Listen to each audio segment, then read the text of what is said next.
Today's another interview episode, and we've got Eric, who tells the story about him, his partner Dana, and their cousin Alex, who all bought their first home together. Now, they were roommates living in a very expensive part of the country, San Jose, California, Silicon Valley, where they grew up. That place, you can only buy a 2-bedroom, 600-square-foot shack for $1.5 million, and that was going to work out for them. The story is fantastic, and there are so many great tips and tactics in this one. Eric talks about finding an affordable area outside your hometown. How about buying with 3 people on the loan? That's an interesting topic. Transferring jobs and still getting a loan approval without having to wait 2 years. He also had this really cool tip. I couldn't believe it. It's one of the best ways I've ever heard to learn about a new area. The kicker is you can earn money while you're doing it too. I'll leave that as a tease. You can figure it out later. He also shares his story about getting out of a deal. They were under contract for a home, and they realized that was not going to work out for them. It was going to cost them way too much. It was going to be drama.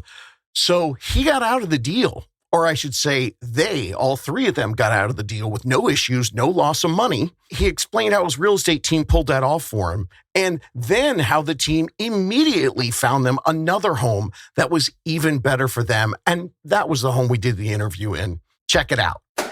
How to Buy a Home educates, protects, and connects first-time homebuyers to qualified vetted realtors in their area. Whether you're looking for DIY information or step-by-step guidance, How to Buy a Home is the #1 resource for first-time homebuyers. Hey, everybody, we've got another successful homeowner here. I'm so excited. We just had our dogs together on screen. It was very exciting. I know. Eric, you're a homeowner. What is it, a month now? Yeah, pretty much. We moved in October 1st, so it's been a month now. That is awesome. How was Halloween in your first house? It was pretty nice. We weren't sure how many trick-or-treaters we were going to get. Not as many as in the house we were renting, but it was still a fun time. We really enjoyed it here. That's nice. Yeah, isn't it? It's a different thing when you're sitting king at your castle passing out candy, isn't it? Yeah, it definitely is. Yeah. Okay, so Eric, we're going to get into your story. All right. Let's start with your biggest tip. What would you tell people if they said, "Oh my gosh, I know Eric, how do I buy a house?" What would you tell them? Well, my biggest tip was pretty much like start as early as possible, even if you don't think you're quite ready yet. Like, I was in that boat where I didn't think I was going to be ready to buy for a long time. And, if you're a couple of years out even, it's still a good idea to, contact a mortgage broker and even the realtor and kind of game plan everything and get it all figured out ahead of time. So there's no last minute things, that are stressing you out. Absolutely. I always tell people all the time, it's truly a matter of taking the stress off of the plate. Yeah. So I went back and looked, like you and I started talking back in the summer of 2023. Yeah, a long time ago, yeah. Tell us about that journey, because it was May of 2025 that we got you connected with the team that you closed on the house here in October. Yes. What happened for those couple of years for you? Well, basically, it started out where we were kind of just getting tired of the rent going up every year. And it goes up and up, but, we don't really get anything out of it. It's like, what are you providing, for charging us more exactly? And so I'm like, maybe I should look into buying a place. The journey started out for us in San Jose, the Bay Area of California. And, checking out prices there, it's pretty ridiculous. Like, it's, getting the updates on sales, like, oh, here's a 3-bedroom, 2-bathroom for almost $2 million. I'm like, that's kind of outside my starting range, as much as I'd love to get that. Oh, yeah? That's a little too much for you? Yeah, it's a bit too much. So, I had to kind of start looking outside, and it was kind of random. We just were watching some real estate show on Netflix, and they were basically these people trying to sell their houses to these big real estate moguls. And one of them was like, "Oh, we got this house in Bakersfield," and the real estate guy is like, "Oh, that's a really big booming market, and it's getting really popular out there in Bakersfield, and a lot of people are moving that way." I'm like, I never really heard of Bakersfield. California is a big state, and I'm like, I'm gonna check it out and see how it looks over there. And we kind of that's much more in our price range. And so then I started kind of trying to get in contact with a real estate broker and be like, okay, well, here's our numbers, here's all our documents and our statements and everything, and kind of start game planning like the move over there and getting everything ready to buy a place. Wow. Okay, this is an interesting thing. A lot of people will call me and ask me about this. People have different reasons for different regions. Yeah. Are you originally from California? What took you to Born and raised in San Jose. Pretty much grew up there, and never really thought about moving out of the area until I'm like, it's until the tech boys came in and made it a 3-bedroom, $2 million. Yeah, because I was looking in the Bay Area. I'm like, well, there's stuff I could kind of like reach for, but it's all the way over like in Tracy and Pleasanton. And that's like, I'm like, I don't want to drive 2 or more hours like one way with the traffic, like and deal with that. I'm like, that's kind of out of the question for me. I wanted something a lot closer to where I work. Okay, this is a great story then. Tell me how. Because there are people, there aren't a lot of places that blew up like San Jose did. For those of you who don't know, it's one of the most expensive places because that's where, all Apple and the tech boys, that's where they all live. That's Silicon Valley. Yeah. But a lot of people, their hometowns are getting like that. Mm-hmm. So you saw Bakersfield on TV. What were your next steps? The next steps after that were kind of like, well, we should go over there and check it out and kind of see if it is an area we'd like to be in. So we planned a couple trips out this way. And in the first one, we kind of just came through. We had a hotel we were staying at for like a couple nights. And we literally just drove like all around the city. It's not like a small city, but it's also not like gigantic like the Bay. So you can get from one side to the other in like, 30 minutes. And so we were just like exploring around and checking out the different parts. And we're like, there's some areas here that we really liked. And we're like, yeah, I think we could make it work over here. How did that work for you with your job? Was your job in the Bay Area or are you guys remote? So basically, my job was in the Bay. I was working as a contractor with FedEx. So unfortunately, there's no option to, transfer over the job. And that was one of the hurdles we came into moving over here was that one of us, it was basically me, my partner and her cousin, and the three of us doing this together. And the cousin was able to transfer with Starbucks, but the two of us were like, well, we're just going to have to try and get the job thing figured out. And we were doing Uber and Lyft for the past year while we try and get all that sorted out. Oh, wow. So many questions. Yeah. Okay. Is the cousin a roommate or is the cousin on the loan? The cousin is on the loan. Wow. Yeah. Great. This is the first time I've coached hundreds of these, but I've never had anyone on the podcast. Yeah. So was it was all three of you, or was it just you and the cousin, or was it you, your partner, and your cousin? Basically, when we were talking to the mortgage broker, because my partner Dana was still doing Uber and Lyft and didn't have the sort of 2 years of job experience to be put onto the loan. It was just Alex and I that ended up the cousin that qualified for it. Wait, and the cousin's name is Alex? Yeah, his name's Alex. Yeah. I can keep calling him the cousin the rest of the interview. But what a great house hack. So you knew that this was going to be a family situation with the three of you in the property. Yeah. You made the move, not knowing what was going to go on, but it ended up that you and Alex secured jobs that worked for the loan before Dana did. Yes.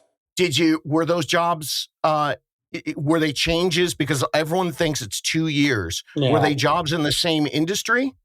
So that was the thing that really worked out was, my jobs have always been like trucking, sort of driving jobs. And so I just had to get another job doing truck driving. It didn't have to be the same job as before. And that's pretty much after that year of doing Uber and Lyft, I finally landed something in trucking. And that's when we were able to get the ball rolling again. Was it the same thing for Alex? Same industry? He was the one who was able to transfer over from Starbucks. It was really easy for him.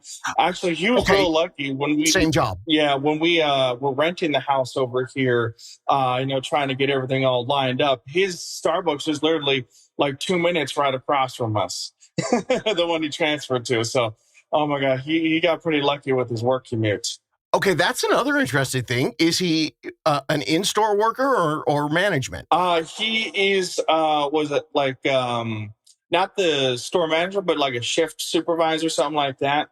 Okay, well, still, a lot of people think people who at Starbucks who get on a loan to help qualify for a house Yeah. are people in upper management, Yeah, but he no. actually works in the store. Yeah. He works in the store.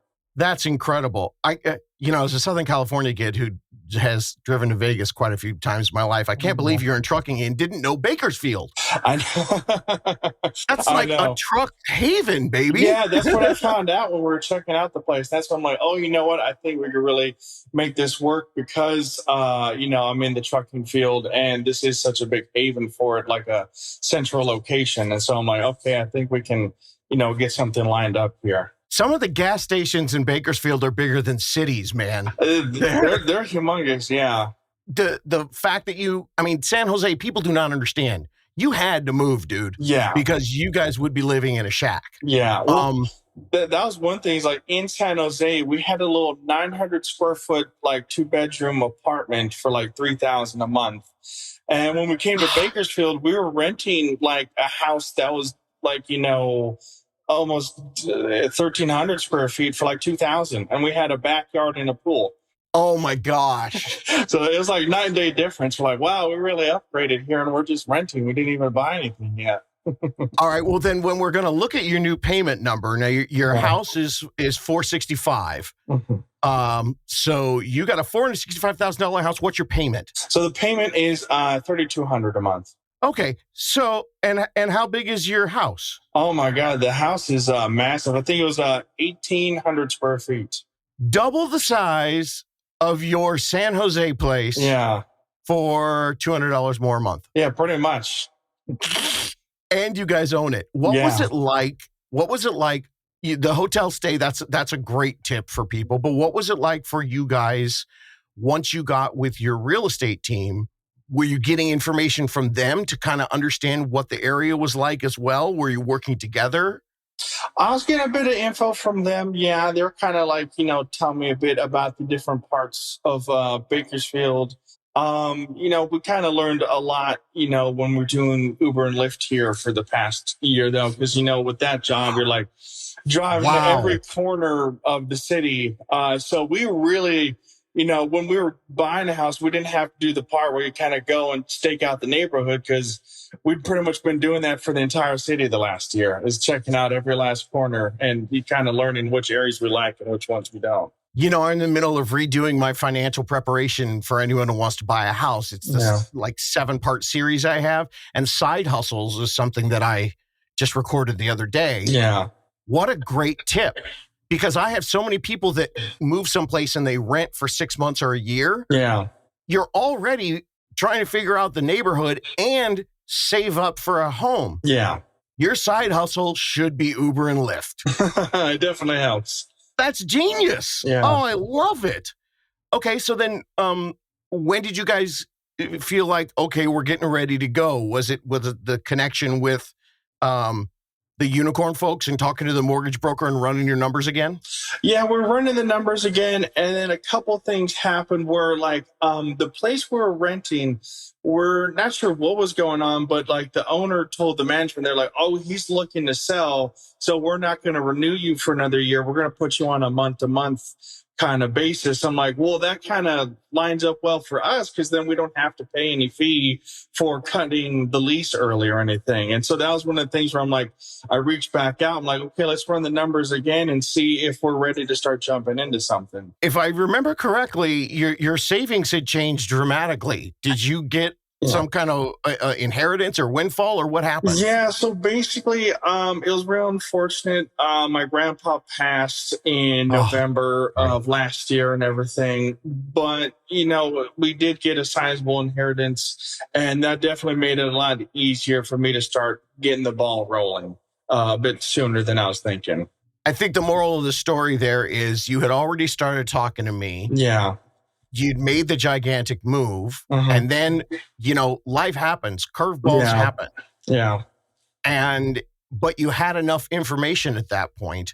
So then what was touring houses like for you guys? Everyone has their own experiences. Did you see a million? Did you fall in love with the first one you saw? How'd it work out? Well, it's kind of funny. Like, before we really started touring, we would be looking on Zillows and we'd kind of find places and we'd fall in love with them. But the problem was like, we got a bit like eager and we're looking at places before we were really ready. And so we're like, oh my God, I love this spot. And we go check it out and do a tour. And like, oh, we got to get it. And then, the market is like, okay, well, that weekend, bam, it's gone. Somebody already went and grabbed it up. And like, then, you're all disappointed. Like, oh man, I already had all these plans. I was going to do this and that. And, kind of looking forward to getting that one specific one and not being able to. But once like it got closer and closer to actually getting the place we have now, it was definitely really exciting checking out places. I don't think we looked at a whole lot because we've been planning for so long. I've been talking with my partner Dana and her cousin Alex and kind of figuring out, okay,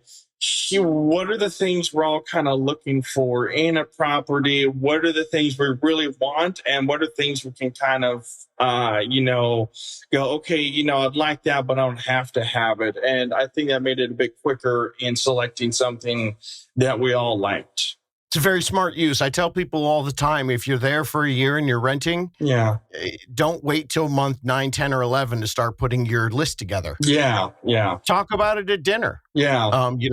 Okay, so I went back and looked through our communication. Yeah. Do you ever remember the house that you asked me about in May? You were like, hey, do you have somebody? Because we found a house we like. Do you even remember that one? Yeah, I kind of remember that one. Yeah, I think that was like... See? On a launder or something like that. Yeah, we've gone through a couple different houses, and it's kind of funny looking back now. One thing that happened was before we got this specific house, we were trying to get another one, and we were in escrow for that location. We're like, oh, this one's nice. Basically, one thing we were really looking for is like, we want a pool, we want the solar, and we want a giant backyard because we have like 3 dogs, and we want them to have room to run around. And we were really liking this spot. We were just like, oh, one problem was like the showers for some reason, like, we're 6 feet. And so the shower, like, they were like real confined for some reason. So I'm like, okay, I'm gonna have to like remodel that eventually, but I could deal with it. That ended up falling through because basically the solar company was in bankruptcy. And one thing we found out is when the company's in bankruptcy, you can't just transfer the solar loan over. It has to be paid off in full, the remaining balance. And at first he's like, okay, I'll pay. I think it was like $50,000 because it was like solar panels and 2 batteries on the side of the house. It was a large loan. He's like, I'll pay for half. I'm like, okay, well, I came into the inheritance. I guess I could pay the other 25,000 extra to cover that. And then he's like, okay, I don't want to pay half. I want to pay less. And it just kept going down and down until he didn't want to pay for it at all. I'm like, well, I'm not going to pay all that myself. And I was getting real stressed about that. And I called my sister. I'm like, oh my God, this is stressing me out. Like having to deal with all this. She's like, don't worry about it. Everything happens for a reason. And if it doesn't work out, you're just going to find something better. I'm like, well, it's kind of hard to believe in the moment. You're like, I hope so, but I really have my eyes set on this one. And then, that whole thing happened. I call Suzanne. I'm like, we're still in the period to pull out without losing my down payment. So we pulled out. I'm like, I don't want to deal with that. It's not worth it and everything. And so I kind of like, if you could find something else for us. And literally that night, she showed us the listing for this place, which just went up the day. Like they literally just posted it that same day. And we're like, you know what? We love that one even more. Like make an offer on it right now, this second. You left a contract in California, what we call the contingency period. Yes, some places it's it's due diligence somewhere, it's conditioned somewhere. That's your time to get your free look at the home. Yeah. And if your agent, and Suzanne's great, and Brian, they're awesome. Oh, yeah. If that's covered, that you have that period, then you don't lose your earnest money deposit. You have the right.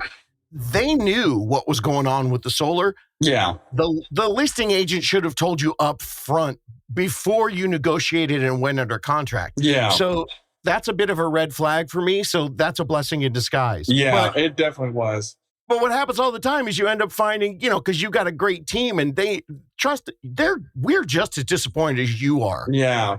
And you guys found this awesome place. Oh, yeah. Yeah, no, we're really thankful for Suzanne because, the place you found was just amazing. We love this house so much more than that one that we were trying to get in the first place. We're like, this one's like way better, and we're kind of happy that one fell through because this ended up being like a lot better for us. And this owner just, I think there was a remaining balance on the solar, and they just covered it through the escrow process. And so, Nice. we own it outright now. It's something for everyone to take a lesson from. If Yeah. you are writing offers on solar, make sure that you and your agent get as much information as you can. You may find out you don't get everything, Yeah. but the lender, once you got under contract, they have to reveal everything. Yeah. So just make sure you're protected. And then the second moral of the story is it's going to be an emotional roller coaster. It was, Yeah. Was it intense, buddy? Yeah, it was. One thing I had to keep telling Dana and Alex was basically like, I kind of remember listening to your podcast. It's like, okay, there's a lot of like stop and go where it's like, okay, time to go 100 miles an hour. And then, okay, now we got to stop and wait for all this stuff in the background to happen and keep going. And then it goes again. And it was just like, such turmoil, like going in between the, all right, go and then stop, like kind of periods.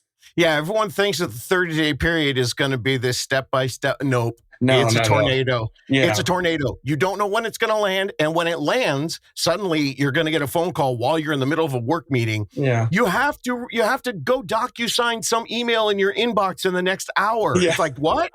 What? I know. Yeah. That was me a lot of the time, like, pulling over at work and looking at my email and getting something filled out real quick and sending it and then calling or text. I'm like, okay, I sent it. And they're like, okay, good. We'll keep going. And then keeping the ball rolling. Did you ever miss any deadlines because you had to pull over so many times when you were driving? Luckily, no, but it was definitely making my day a bit longer, having to stop several times to fill out stuff. Yes. If you have a target location that you need to get to that night, you might lose a couple hours sleep when you're. I tell people, it's a part-time job. Yeah, being under contract is a part-time job. Yeah. So, how did this one go? How were the inspections?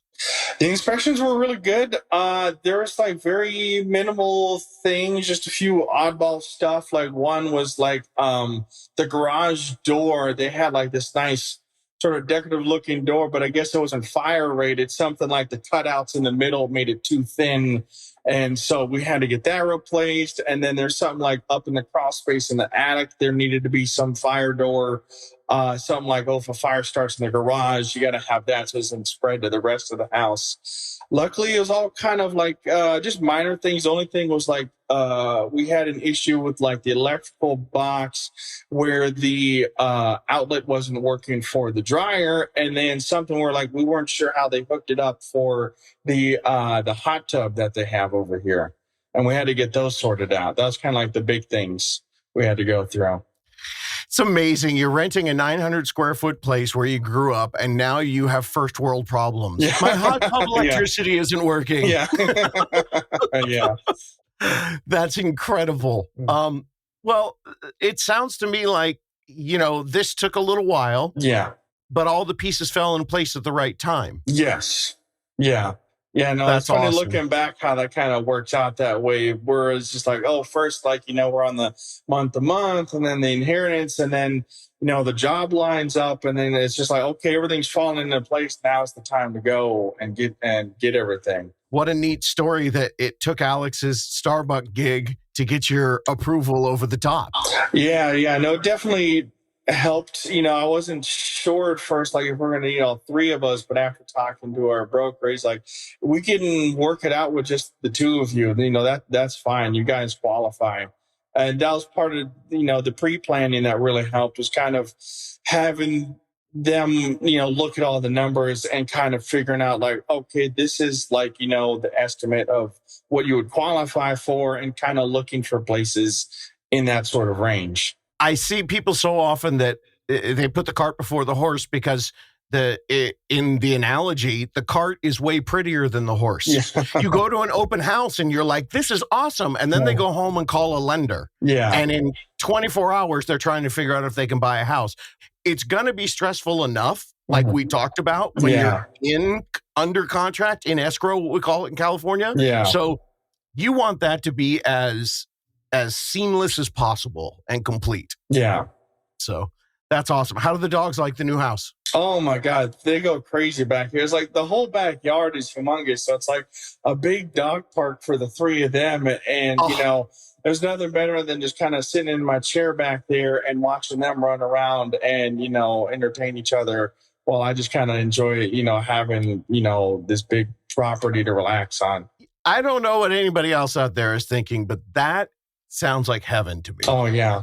Well, that's one thing we weren't expecting, and we're all kind of talking about. It's like once we moved in, we're kind of like, like living here. Ben's like we found ourselves like this calm and this serenity, and it was just like so relaxing, and just something felt like so nice about owning the house and being in this place that we're kind of weren't expecting to feel, and we're like it's so good to just know you own the place. Being able to have control and knowing that it's yours. There's so many things when people talk about home ownership that it kind of gets medieval and sounds a little narcissistic and like you're the lord of your manor. No, more first-time home buyers come on this show and they say, I'm at peace. Yeah. And it's tough to put a dollar sign on that. So that's awesome. Yeah. Oh, yeah, definitely. Well, yeah, I guess like part of it is like, kind of locking in that loan for like 30 years. That's one thing that really I'm like I was saying before, like getting, I think in the Bay Area is like, oh, they're allowed to raise it 3% every year for the rent. And, I'm like, okay, so every year it's going to go up and up and up and up. And we're not really getting anything out of it. Whereas like with the house, we're locked in to that one price for 30 years and we're building equity on the property. And so it's like you would say in the podcast, like we have another savings account basically that we're putting money into instead of it just, going into the air to some, some other guy who's renting. And it truly is your hedge against anything that happens in the future, because when landlords, if a local area has a 3% raise, well, that doesn't take into account that you might have 3% inflation too. It's really a 6% raise for you. Yeah. And now every year, your shelter payment is going to become less and less and less of what you and Dana and Alex, the cousin, do. Yeah. So that's super exciting. Yeah. Awesome. Well, I really appreciate you coming on the show. There's so many great pieces in here for people moving to other places, for people buying with extra people on the loan. Yeah. I mean, do you at least let Dana, when you go out, does she still say it's my house? Yeah, no, of course. Yeah. Oh, good. That was always my thing is like, I'm getting this house for us and everything. Oh. Yeah, yeah. But, we've been, me, her, and her cousin been renting, together for years. And we're like, we all get along together really well. And so that's when I was like talking to them, like, what do you think about like getting a house and, kind of just all working together on making it happen. And that's part of, what made it possible. So I'm like, if you can find anyone, that can, help, that definitely makes it a lot easier if you have like a group of people kind of like all working together for it. And the lender didn't bat an eye at it. It was normal for them, right? Yeah, no, it's like as long as the numbers work, it's all fine.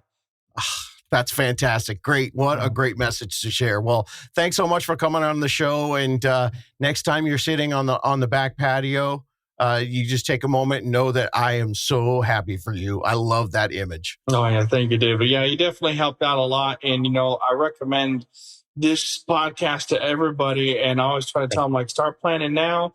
Listen to the podcast. It's a lot of free information on there. And it helped me kind of like know what to expect during the different parts of the home buying process, especially like when we're finally in escrow and everything. And, I think that's one thing that helped me kind of, keep my head and help, relax Dana and Alex. I'm like, okay, this is what we can expect. This is what's going to happen. Get ready for it.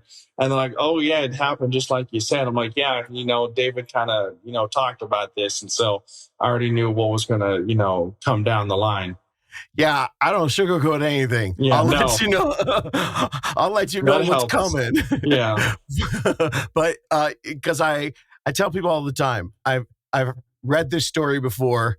A good story always has a little conflict in the middle, but I've also seen every single one of these happy endings. Yeah. So that's awesome for you.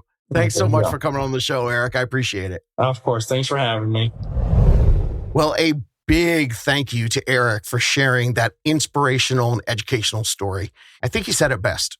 Even though they knew they were going to have some challenges moving to a new town and it might be a year or so before they bought a home, his biggest tip was to start early. Get your realtor and your mortgage pro working with you as early as possible. They can help with all the phases of getting into a new town. That's what made his miracle purchase possible for the three of them. I hope you enjoyed that. And if you did, please leave a comment and especially a written review on Spotify or Apple or wherever else you're listening to this. Those reviews to the podcast really help us get the message out there.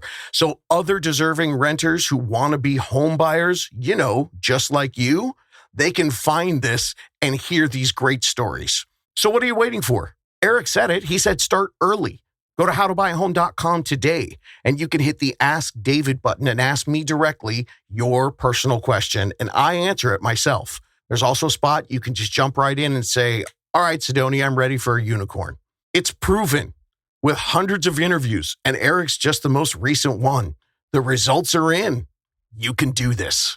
Looking for more DIY education or your own personal step-by-step guidance through the home buying journey?